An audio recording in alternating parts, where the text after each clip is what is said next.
White house में अमेरिकी राष्ट्रपति डोनाल्ड ट्रंप और यूक्रेनी राष्ट्रपति व्लादिमीर जेलेंस्की के बीच हाई वोल्टेज बहस वाले ड्रामे के बाद दुनिया के अंदर डिप्लोमेटिक इक्वेशन बहुत तेजी से बदल रहे हैं।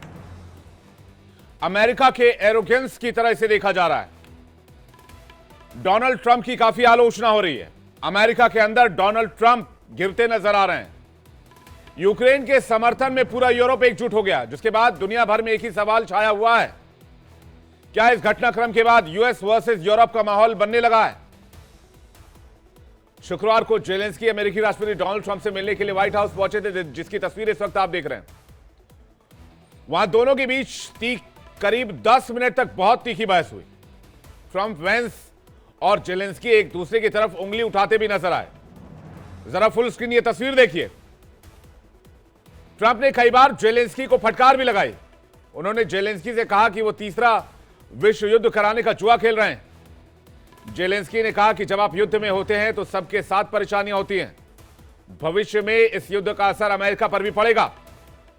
इस बात पर डोनाल्ड ट्रंप बिफर गए। डोनाल्ड ट्रंप ने कहा कि अमेरिका के बारे में कुछ भी डिक्टेट ना करें, कुछ भी प्रिडिक्ट ना करें। अमेरिका अपने हितों का ख्याल कर सकता है। ट्रंप से बहस के बाद जेलेंस्की को व्हाइट हाउस से बाहर निकाल दिया गया। इसके बाद वो सीधे लंदन पहुंचे, जहां ब्रिटिश पीएम कीर स्टारमर से मुलाकात की। और यह तस्वीर आप देखिए। एक तरफ डोनाल्ड ट्रंप के साथ 36 का आंकड़ा, जबरदस्त बहस, तो कीर स्टारमर के साथ मुलाकात की यह तस्वीर। ब्रिटेन में गर्मजोशी के साथ जेलेंस्की का स्वागत हुआ, गले लगाया। लंदन की सड़कों पर लोगों ने जोरदार नारों के साथ जेलेंस्की का स्वागत किया। पूरे यूरोप में जेलेंस्की को एक वॉर हीरो की तरह देखा जा रहा है, पेश किया जा रहा है। जबकि अमेरिका में डोनाल्ड ट्रंप ने जेलेंस्की की किरकिरी की, सिर्फ इस बात पे कि अमेरिका जेलेंस्की को यानी कि यूक्रेन को युद्ध लड़ने के लिए बहुत बड़ी मात्रा में पैसे दे चुका है, डॉलर्स दे चुका है। तो क्या डोनाल्ड ट्रंप को जेलेंस्की के अपमान का अधिकार मिल जाता है, यूक्रेन के अपमान का अधिकार मिल जाता है? यह सवाल जरूरी है। लेकिन डोनाल्ड ट्रंप जिस हिसाब से फैसले ले रहे हैं, और उसके बाद ये जो तस्वीर सामने है, जो इस वक्त आप टेलीविजन पर देख रहे हैं, वो सब आलोचनाओं के दायरे में है। यहां तक कि यूरोपियन मीडिया, अमेरिकी मीडिया, कहीं से भी ट्रंप के इस कदम को समर्थन नहीं मिल रहा। जेलेंस्की के समर्थन में लंदन की सड़क पर जनसैलाब उमड़ा, तो अमेरिका में दोनों नेताओं की बहस के बाद ट्रंप के खिलाफ प्रदर्शन शुरू हो गया है। लंदन की तस्वीर आप देख रहे हैं, जहां पर जेलेंस्की के सपोर्ट में प्रदर्शन, और अब वॉशिंगटन डीसी की तस्वीर आप देख लीजिए, जहां यूक्रेन के सपोर्ट में प्रदर्शन। जेलेंस्की के सपोर्ट में वॉशिंगटन डीसी में अमेरिकी नागरिकों ने जोरदार प्रदर्शन किया है और ट्रंप के कार्यों की निंदा की है। प्रदर्शनकारियों ने कहा कि यूक्रेन के साथ अमेरिकी नागरिक खड़े हैं। इस तरह जर्मनी की राजधानी बर्लिन में भी सैकड़ों लोगों ने जेलेंस्की के समर्थन में रूस के दूतावास के बाहर प्रदर्शन किया और रूसी राष्ट्रपति पुतिन के खिलाफ तख्तियां लहराई गई, उन्हें हत्यारा बताया गया। ये चंद तस्वीरें हमने आपके सामने रखी है, लेकिन अब मेन मुद्दे पर आइए। जिस तरह से बहसबाजी दो देशों के राष्ट्राध्यक्ष के बीच हुई, वैसा वाकया दुनिया में शायद पहले कभी नहीं हुआ। जिसके बाद ट्रंप के रवैये को लेकर यूरोपीय देश यूक्रेन के समर्थन में एकजुट हो रहे हैं। इस घटनाक्रम के बाद जेलेंस्की के लंदन पहुंचने पर ब्रिटिश पीएम कीर स्टारमर ने आनन फानन में यूक्रेन के समर्थन में यूरोपीय नेताओं की एक इमरजेंसी मीटिंग बुला ली। इसमें जर्मनी, फ्रांस, इटली समेत 27 देशों के नेता हिस्सा लेंगे। जेलेंस्की के स्वागत के दौरान कीर स्टारमर ने कहा, आपको पूरे ब्रिटेन का सपोर्ट हासिल है, हम आपके और यूक्रेन के साथ खड़े हैं, भले इसमें कितना भी वक्त क्यों ना लग जाए। जेलेंस्की ने उनके इस समर्थन का, सपोर्ट का दिल से शुक्रिया अदा किया। और ब्रिटेन ही नहीं, ट्रंप से बहस के बाद जेलेंस्की के सपोर्ट में ज्यादातर यूरोपीय कंट्रीज आ गई। सिर्फ दो देश, स्लोवाकिया और हंगरी, ट्रंप के समर्थन में खड़े नजर आते हैं।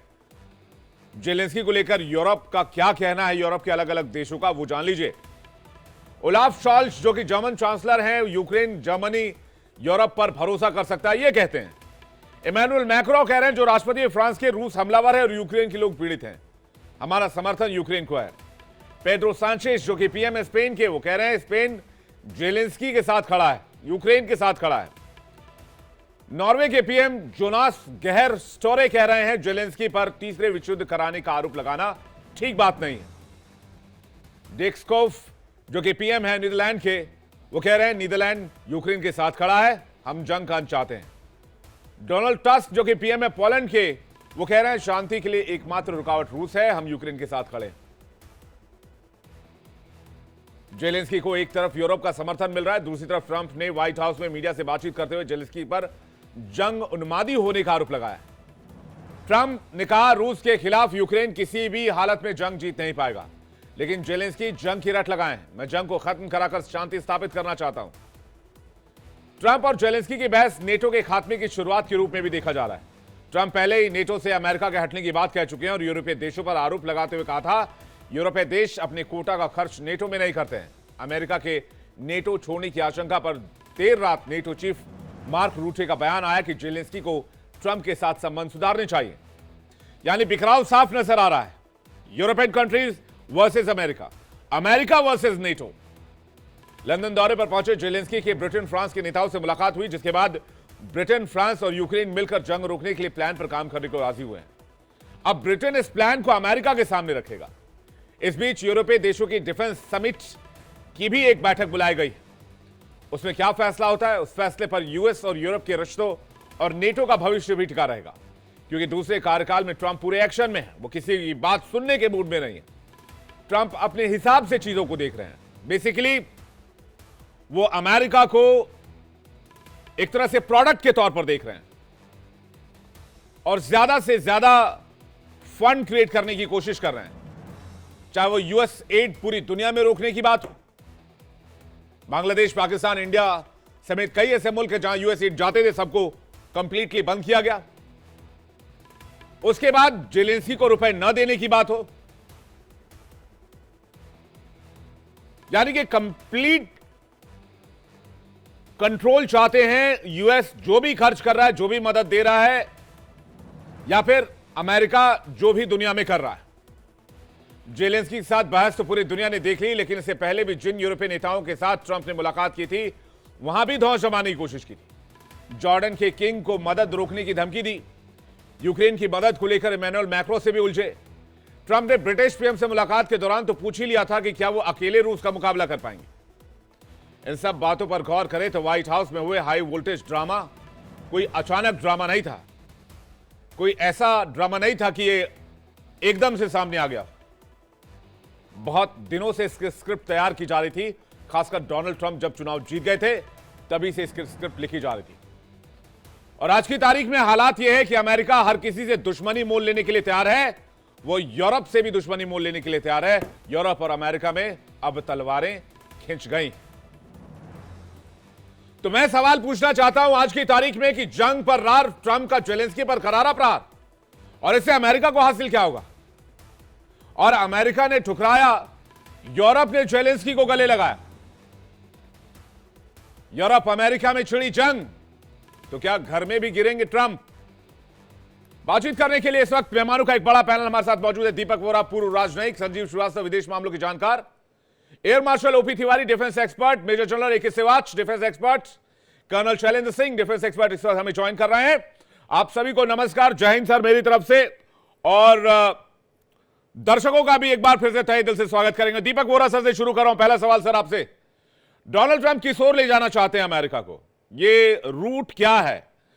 पहला सवाल। और जेलेंस्की और डोनाल्ड ट्रंप के बीच जो भी चीजें निकली हैं, उसका आने वाले समय में कितना इंपैक्ट देख रहे हैं सर आप? बोलो सर। बहुत बहुत धन्यवाद साहब, बहुत अच्छा लगता है। और इतने सारे आपने विशेषज्ञ बिठा रखे हैं, कहिए तो फिर मैं चला जाता हूं, मुझे काफी नींद आ रही है। अगर सो जाऊं तो पानी फेंक दीजिएगा मेरे को, सुबह से लगा हुआ ये जेलेंस्की पेलेंस्की के ऊपर। पहला सवाल, आपको याद है अमेरिका के एक राष्ट्रपति होते थे, ये सारा सवाल मैं अपने विशेषज्ञों से करना चाहता हूं जो मेरे साथ है। एक राष्ट्रपति होते थे जो बुड्ढन, जो आजकल उनका दिमाग थोड़ा फिर गया है, आजकल कोई मिलता नहीं है उनसे।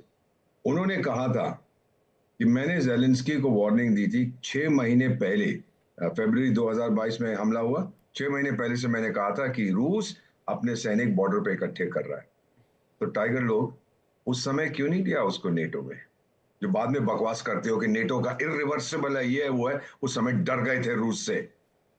रूस कोई पंगा नहीं लेगा रूस के साथ। यूक्रेन के लिए आधी दुनिया ने उसका नाम भी नहीं सुना है, ये पहली बात। दूसरा सर, अमेरिका के जो ट्रेजरी सेक्रेटरी हैं, स्कॉट बेसन उनका नाम है, एक मैंने उनकी टीवी इंटरव्यू देखी थी फॉक्स न्यूज पे। क्या बोले कि मैं गया था जनवरी में, और ये बड़ी महत्वपूर्ण चीज है, इससे मिलने, ये बेगिंस्की से, जो भी है इस जोकर का नाम, सर्कस वाले से।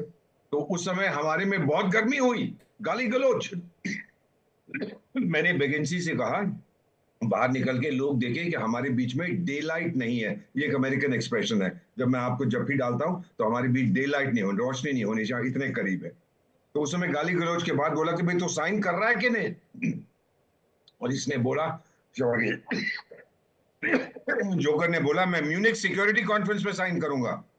वहां बैठ गया जेडी वैंस के साथ, मैं नहीं साइन करूंगा, मैं वॉशिंगटन डीसी जाके साइन करूंगा। वॉशिंगटन डीसी में नहीं किया। झूठ पे झूठ पे झूठ। इसलिए आपने देखा था जेडी वैंस इससे कितना नाराज हो गया था कि आप लोग यहाँ आके इंसल्ट कर रहे हो।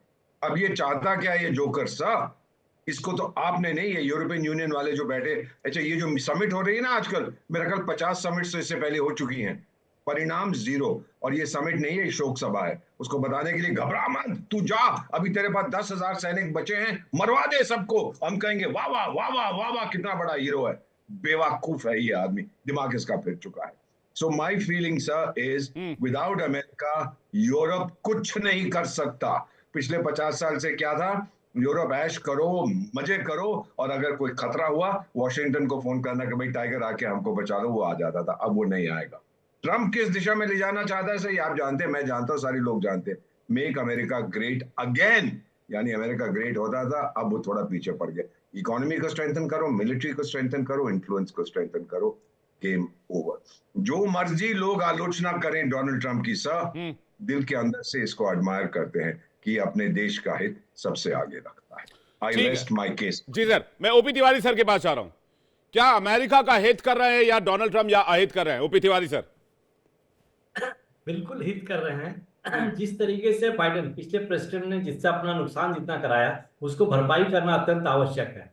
ये अमेरिका की जनता भी समझती है कि अमेरिका की इकोनॉमिक स्थिति जो सबसे आगे इतने ग्रेट था, थोड़ी सी कम अवश्य हुई है। और इसका एक जो मेन कॉम्पिटिटर है चीन है, और रशिया। रशिया इसका मेन कॉम्पिटिटर नहीं है, इसलिए इसको अपने अंदर तो ध्यान करना पड़ेगा। जब तक खुद मजबूत नहीं होगे तो दूसरा कोई सुनेगा नहीं। मजबूत अमेरिका तो अभी भी है, लेकिन और मजबूत होने की कोशिश कर रहा है, सक्षम कर रहा है, ताकि पूरी अमेरिका की जनता, पूरी सिटीजन इनके साथ है।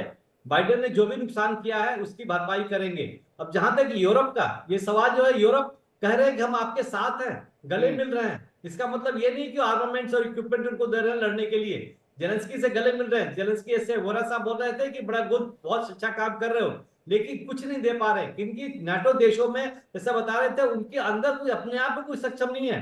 जर्मनी की बात कीजिए, जर्मनी के भी अगर गैस अगर नहीं हो तो उनकी इकोनॉमी बहुत खराब होने वाली है, उनकी इंटरनल सिचुएशन। बिकॉज जर्मनी ने न्यूक्लियर पावर कभी यूज नहीं किया, वो लिया हुआ था कि न्यूक्लियर पावर नहीं यूज करेंगे, तो उनको पूरा गैस के ऊपर डिपेंडेंट थे। और पिछले 3 साल से उनकी इकोनॉमी भी ड्रेन हो रही है इसकी वजह से। इवन यूरोपियन में कई ईस्ट यूरोपियन कंट्रीज हैं जिनको की गैस सप्लाई नहीं होने से उनको बहुत परेशानी हो रही है, उनका इन्फ्लेशन बढ़ रहा है, उनके देश की इकोनॉमिक स्थिति डाउन हो रही है। तो पूरे विश्व में इसका काफी फर्क पड़ रहा है, और वो सब दिल में ये पुतिन और ये ट्रंप के इस इनिशिएटिव से ज्यादा ही खुश है कि विश्व में शांति होगी।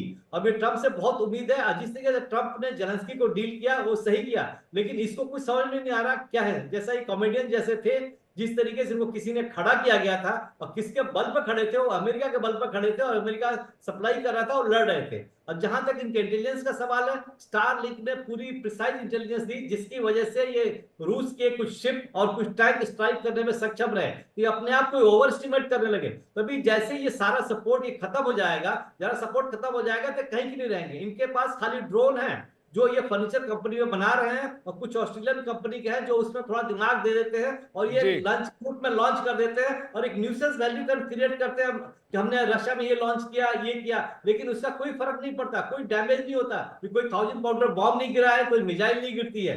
तो इनको संभलना पड़ेगा। 30% जनता तो यूक्रेन की ऑलरेडी डिसलोकेट हो चुकी है, कहीं और जा चुकी है, और 20% रशिया को जो था वो अपने आप कब्जे में आ गया है। अब ये यूक्रेन किस बल पर चाहते हैं कि हम इसको ये संभाल पाएंगे, यूक्रेन को रीबिल्ड कर पाएंगे। तो ये ट्रंप का जो समझौता था कि हम आपके जो रेयर में रेयर एलिमेंट से और मेटल से, इनको एक्सट्रैक्ट करके 50% उस बेनिफिट से आपको रीबिल्ड करने में सपोर्ट करेंगे। ये एक इतना अच्छा समझौता था, सब कुछ था, लेकिन ये समझ में नहीं आया कि इस दिन का दिमाग किसने खराब किया और वहां जाके जिस तरीके से इन्होंने बिहेव किया है